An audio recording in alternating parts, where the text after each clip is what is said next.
Day.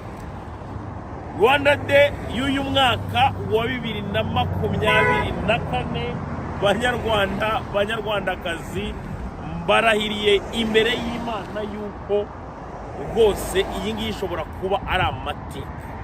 Icyitwa abanyarwanda hano mu mujyi wa Washington DC barahari ku bwinshi, ni abanyarwanda gusa amahoteli yose yuzuye. Abazungu batangaye cyane, barimo baribaza kuki abantu bose bitabiriye Rwanda Day muri ubu buryo babashije kuza. Amahoteli ya hano muri Washington DC yose yakubise yuzuye.